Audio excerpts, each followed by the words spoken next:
today. We have Kendra Williams joining us.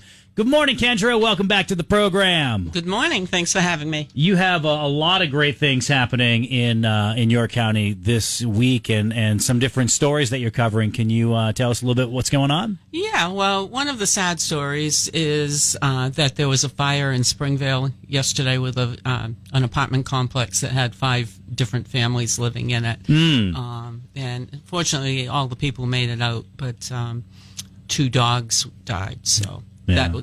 That's one sad story. But there's a lot of good news happening, too. Tell us some of the good news that's going on. Well, do you know about the restaurant up at the high school and the SRTC?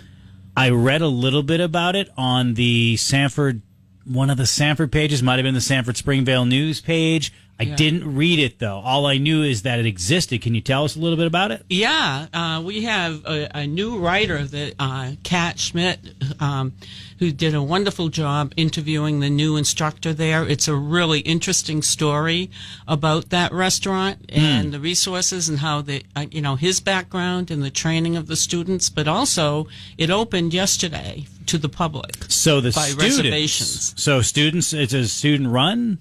Yes, they've already they did the event for the governor back in the fall. They did the opening of the Performing Arts Center. And now what they do is you make reservations and they do breakfast and lunch. Right now, breakfast after the first of the year, breakfast and lunch.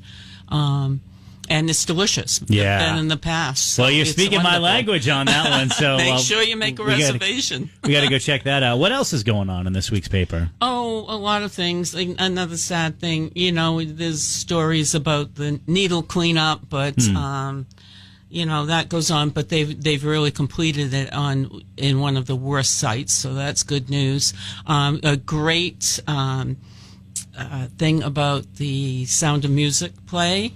Again, Lawrence and Barbara did a great job writing up a review. And, I always like to call people's attention every week. There is so much information in the news notes, sports notes, real estate transactions, and those are regular features. Yeah, it's pretty wide-ranging, and it's in your inbox on Saturday morning, but if you want it in physical form, over 40 locations throughout Sanford and Springvale. It's the Sanford Springvale News. Kendra Williams, thank you so much for joining us here this morning. And we're back to the music faster after these on York County's Morning Show.